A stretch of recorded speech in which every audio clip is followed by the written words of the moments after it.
Good evening and welcome to KQED Newsroom. I'm Thuy Vu. On tonight's show, the man known as Shrimp Boy, cooking with crickets, and electronic art. But we begin with Gloria Steinem and the governor's race. I'm joined now by my colleague Scott Shafer. He's been with us since the show launched 2 years ago. But now Scott has taken on a new role at KQED. He's the new senior editor of our politics and government desk. So nice to have you back. Good to be here. Well, let's talk politics. Sure. This week, Gloria Steinem and other prominent feminists warned publicly former State Controller Steve Westly to not run for governor in 2018. Why are they so angry with him? In a nutshell, he helped clear some very nasty charges of domestic violence that were pending against a business colleague. The backstory is this. He joined a company in 2013. At that time, the founder of this company had been accused of beating his girlfriend. He was caught on videotape more than 100 times, hitting her within a half an hour. So he goes to Steve Westly. Westly says, we've got to get this taken care of before the company goes public, before the IPO. And so he tells him to call Willie Brown. He says, hey, you know, this incident happened in San Francisco. Willie Brown knows the district attorney, George Gascon. Give him a call. He can help get Gascon to maybe, you know, brush back these charges. And so what happened was he did call Willie. Willie Brown said, for $1 million, I'll help it go away. Some calls were made. Long story short, he ended up pleading guilty to 2 misdemeanors because the judge in the case dismissed all that video evidence. And so a lot of that evidence just went away. But no indication, by the way, that George Gascon did anything wrong. Right. But the bigger question here now, then, for Westly is, did you help this man try to evade these accusations and these charges? Well, and there's really no question about that. They have email going back and forth. He suggested you should call Willie Brown. Here's why. We've got to make this go away.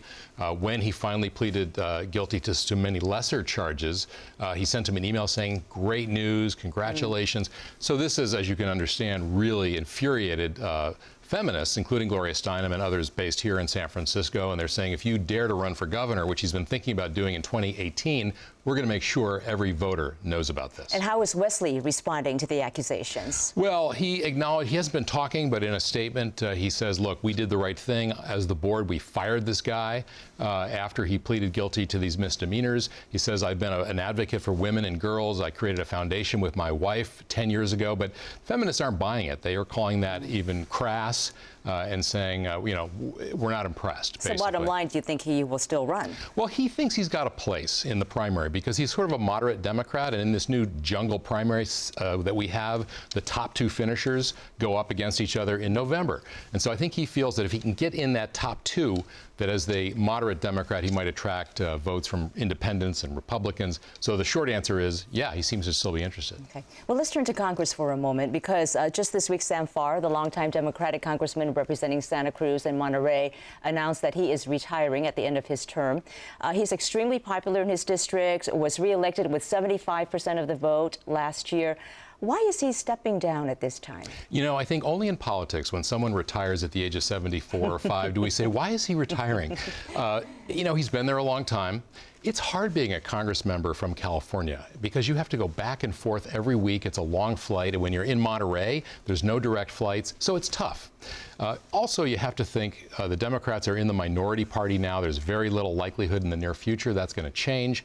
And so it's, you know, kind of like beating your head against the wall. You're not going to get your legislation passed. There's very little that you can do. And so he just said basically it's time for somebody perhaps younger, somebody with more energy to do it. And there's already been some younger people who are expressing interest. Is this a seat that Republicans have a chance to pick up? Very unlikely. No one has really seriously challenged Sam Farr. It's a very Democratic district. All the names mentioned so far, including Leon Panetta's son, who is a deputy district attorney, are thinking of running. They're all Democrats. Bill Monning, state senator down there, Luis Alejo, who is Latino. He could be an interesting candidate. It's not clear who's going to emerge as the winner, but it'll be a very interesting race. Highly unlikely that a Republican would pick that seat up, though. All right, I want to also look ahead to next November's elections. We're likely to see a lot of initiatives, perhaps as many as 20.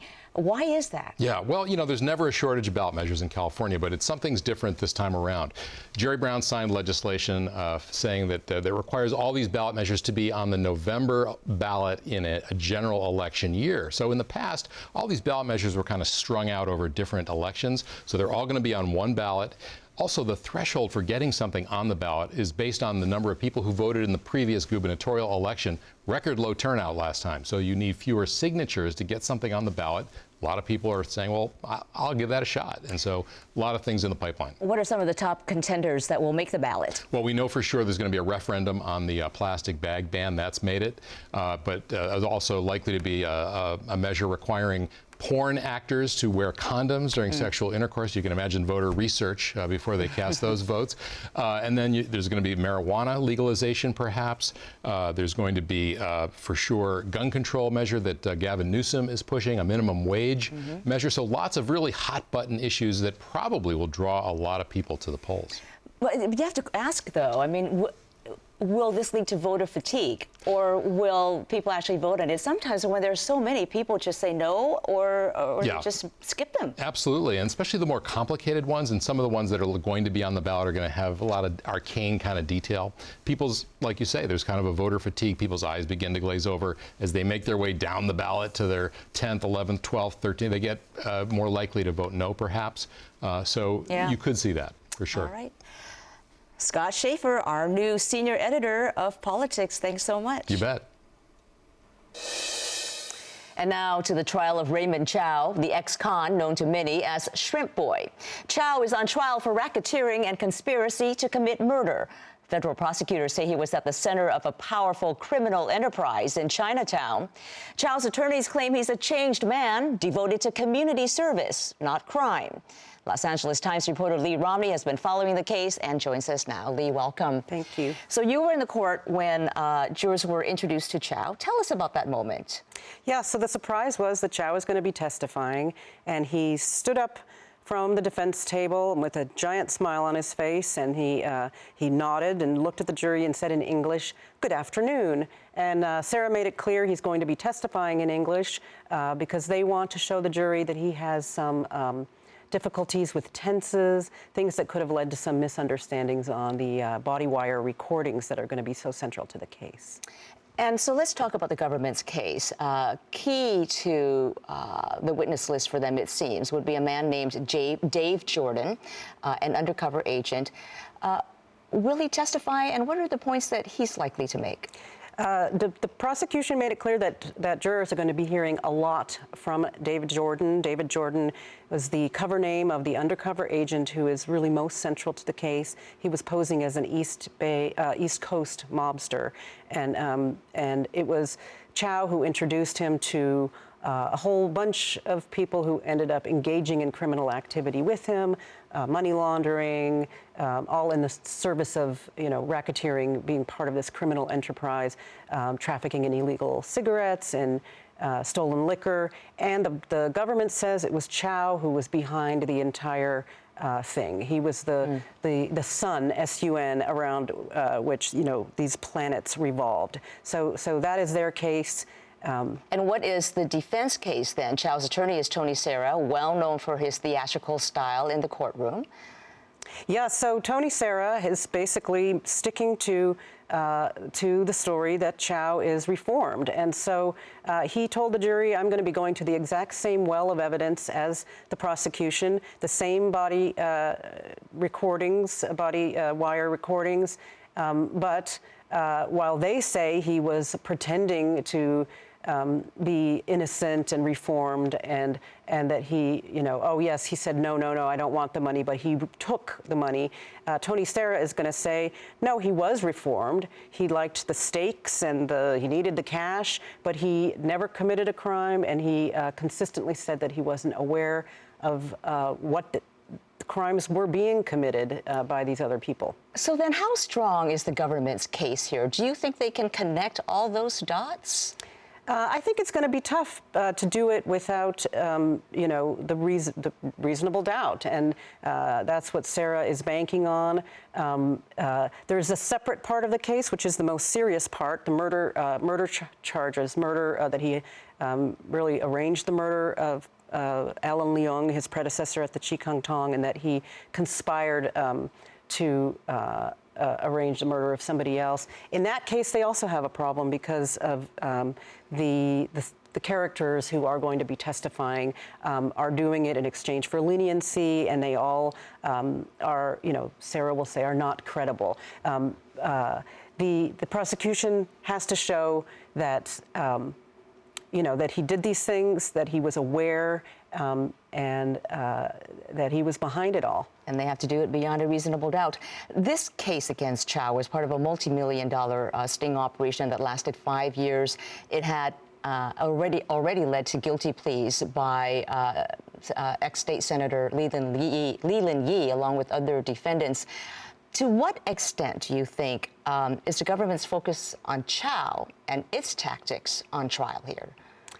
Yeah, I think that the government is in some ways having to lay bare the mechanics of an investigation that they would have perhaps preferred if everybody had just pleaded guilty the way Leland Yee did. They had a great success by, in some ways, stumbling upon Leland Yee and getting a guilty plea out of him.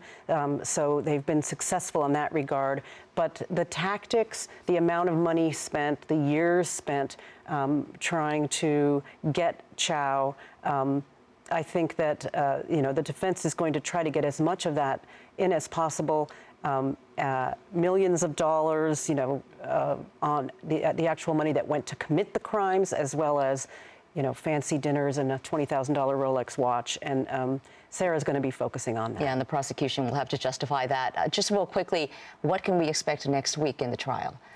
The defense is getting about 24 to 48 hours notice on witnesses, and so not exactly sure, but they are focusing on the murder components of the case first, and so it will probably be perhaps a little while before we hear from David Jordan, but he could come possibly next week. All right, we will be watching, and I know you will as well. Lee Romney with the LA Times. Thank you. Thank you so much.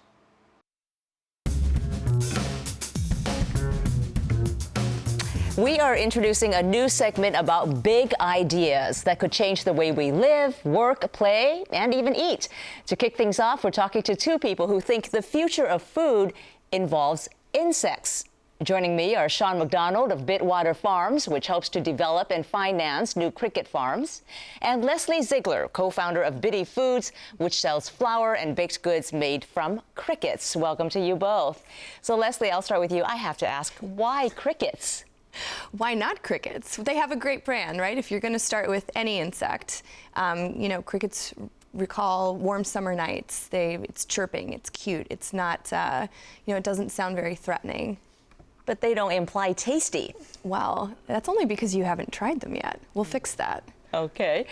Sean, how did you decide to get into the bug grub business, and what role do cricket farms play in agriculture? Yes. I got involved because we see it as an opportunity to make a tremendous social impact and build a billion-dollar legacy company. And so that appeals to the entrepreneur in me, but I know that there's a need for sustainable protein, and we have to innovate our current technologies to be able to do it better. And I think the crickets are a really kind of exciting path, and people love to eat them, and people use them for all sorts of purposes. We're excited about what the team at Bitty is doing, and we see lots of innovation throughout the field. So let's talk, since you mentioned eating them, let's talk about the nutritional benefits of eating bugs.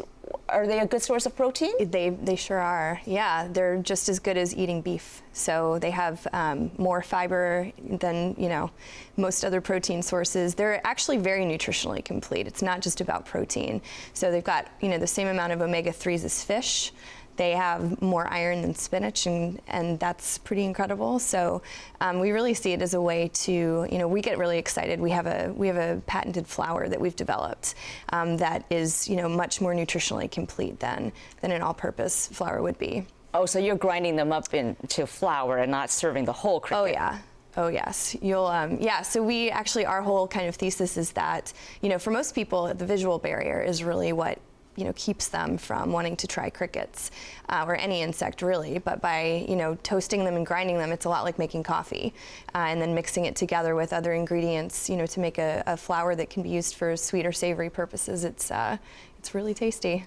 And Sean, so those are the nutritional benefits. What about the environmental benefits? Yeah, so this is an area that a lot of people have talked about, and the bottom line is that insects are really efficient at converting feed and water into protein and iron and even nutrients like methionine, which is really important to the way poultry and fish grow. And we know that there are different ways to produce them, but across the board, they do a really good job of metabolizing those inputs. So they're not a miracle, but you can be looking at 3 to 5 times the efficiency in terms of use of water and inputs to produce the crickets. And then you can also look at things like using waste streams that are coming out of industrial food processing to feed the crickets. And so all around, it's a big gain.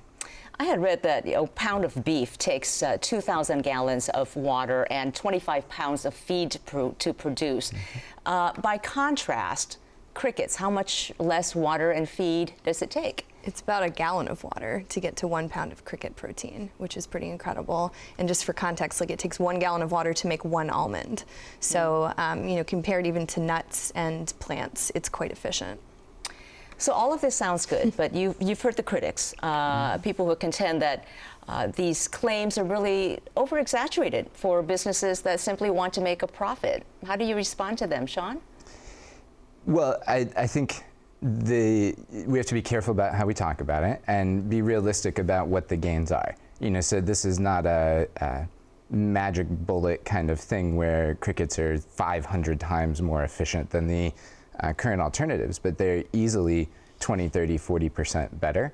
And they may end up being 3 to 5 times as efficient in the way they process inputs. And even if we're 10, 20% better, that's amazing. The other thing is the points that critics make are good. There's no perfect recipe for feeding a cricket that's ultra low water and totally free or anything like that, but we're seeing a tremendous amount of innovation in that space. There are startups just focused on how to make that feed process better. There are companies like Biddy that are getting better at the far end of it and how we process it, because the water that goes into processing and the energy that goes into processing, it's all a part of this footprint. And what we see is this ecosystem of really exciting businesses is growing, and they're getting better. We are seeing improvements in how we produce these things, and I think 20 years from now, we'll be seeing a global, insect protein industry. And of course, all of this is interesting because of the drought that we've been having here in California as well. I want to ask you, though, also about the ick factor, right? In most parts of the world, people already eat insects. I myself have tried Oaxacan grasshoppers. They were quite tasty, but that's, as you said, a huge visual barrier. How do you overcome that? Well, that's actually why we make it into a flour. I mean, as I said, I think most people, will look at an insect like the ones that are being shown on the screens and think that does not look delicious. But actually, crickets and shrimp, they're cousins. So if you eat shrimp, you have already kind of been eating crickets all along. We actually kind of joke that they're like land shrimp. So, because they are. Crickets came on land, shrimp stayed in the sea. But honestly, I think it's just a matter of, introducing this to people in a way that's familiar. I mean, the reality is we're not going to have enough protein in 2050. We're just fundamentally not going to have, if we keep going this way, our relationship with beef. We've got to look at ways to move protein off the plate and into the staple foods that we eat every day. And so it doesn't feel like much of a choice to me. It feels like something we need to solve. Yeah. Sean, I want to ask you about so that's the food aspect. What are some of the biggest challenges in turning this into something agriculturally mainstream? Yeah, so it's interesting. There are a lot more cricket farmers in California and in the United States than most people are aware of. There's about 12 or 15 in California and dozens, if not over 100 in the United States. And so in some places, this really is already a part of mainstream agriculture in certain geographic regions. But there's certainly challenges in getting farmers and growers to feel comfortable with the crop. But what we see is that the economics of the model are just as valuable as the sustainability component of it, so that we can talk about, just like alternative energy sources have said, look, it's not just the right thing to do, it's also the best thing for your balance book. Yeah. We make the same case, and that, at the end of the day, is the big motivator. Okay, so Leslie, I have to ask you, so you've got this flour. What do you make with them? Because I see you brought some cookies, and what are some of the other products that you make? And I have to try one. You do have to try them. Well, here, let's get that going. All right. So yeah, absolutely. We, our flour is an all-purpose flour, so really you can use it for anything, and that just tastes like a cookie, right? Mm-hmm. It's actually very tasty. Yeah. Orange ginger. Mm-hmm. Talking with my mouth full on TV. It's not making a mess. Not very pretty, but how much are they? Those are $10. For how many? For 10 cookies. $10 for 10 cookies? Mm-hmm. That's a lot. That's expensive. It is. So this is one of the things when you're at the beginning of a market and there's not the supply right now is quite expensive. So as a business, like we have to obviously do what we have to do to keep things going. But the cricket market right now per pound is quite expensive. It's over $20 a pound. But that's why I think it's so important what the guys at Bitwater are doing, which is really starting to create more and more farmers and. So do you see the prices going down, that this will be less of a luxury item in the near future? Yes. Absolutely. Absolutely it will. Yeah, I mean, we are working to develop about a dozen, locations over the next few years, and we think globally over the next 5 to 10 years, it would not surprise me if 1,000 new insect farms come online. Okay, well, we will see. The UN has estimated 9 billion people by 2050. So if you guys can make this thing fly, kudos to you. Thank you both. Leslie Ziegler with Bitty Foods and also Sean McDonald with Bitwater Farms. Thank you. Thanks. What's the essence of an image? That's the question artist Jim Campbell explores in his work. This weekend, Campbell's electronic creations will be featured in a new exhibit at the San Jose Institute of Contemporary Art. KQED producer Monica Lamb and videographer Aaron Drury put together this preview. So these are pixels, waterproof pixels that we're testing. I'm Jim Campbell, and I work with light in the field of electronic art. I was an engineer in Silicon Valley for close to 25 years. We made converters from low-resolution TV to high-definition TV. One of the things that I was interested in early on and continue to be is if you take away all of the details of an image, is there anything useful from an experience of looking at something that's low resolution?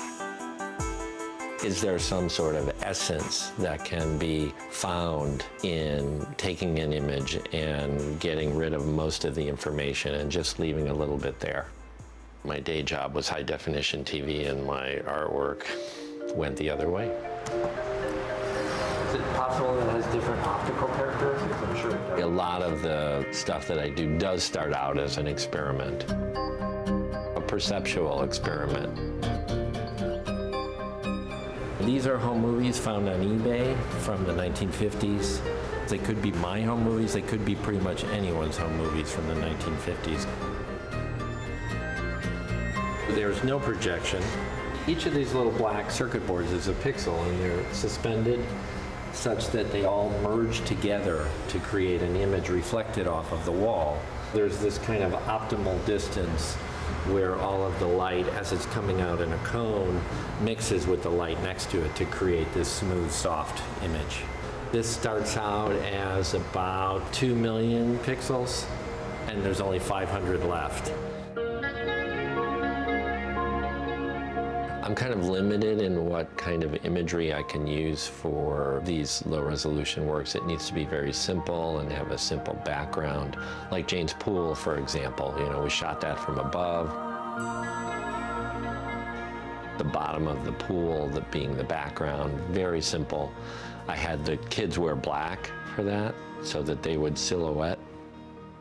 So this is the software that I use to convert an image from high-res to low-res. It's software that I wrote so I can adjust how many pixels I'm capturing, filter it any way that I want.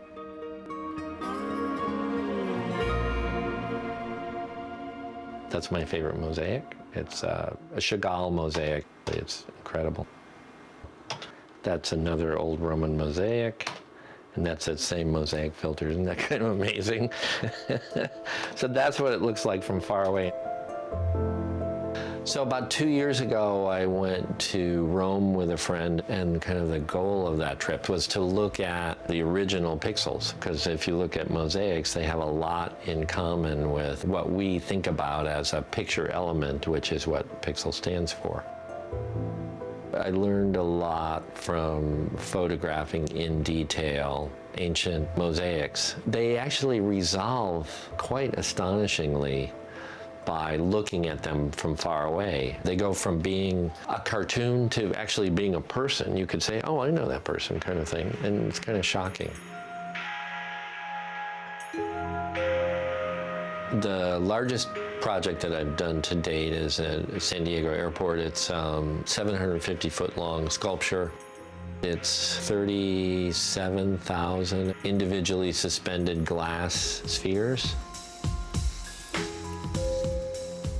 Because it's above your head, I can't put kind of an image that you're used to looking at, you know, with a bottom and a top, because then sometimes when you're looking at it, it would be upside down.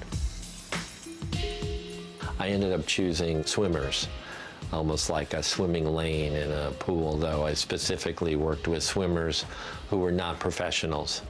I think a lot of my work incorporates some sort of struggle in terms of the way people are moving. I grew up in a lower middle class, distant suburb, almost the country, near Chicago. I never met an artist. I never knew there was art school at that point. I think what surprised me the most is that I was able to become a successful artist, depending on your definition of successful.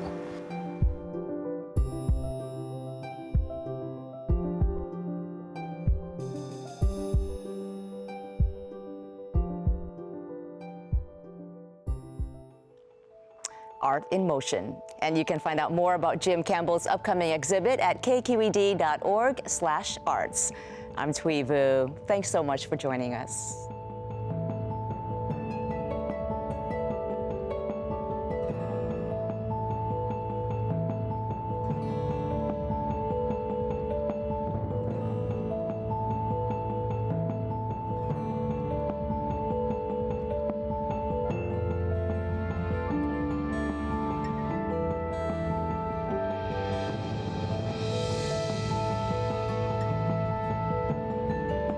Funding for KQED Arts is provided by the William and Flora Hewlett Foundation, Diane B. Wilsey, Helen Sarah Steyer, the William and Gretchen Kimball Fund, and the members of KQED.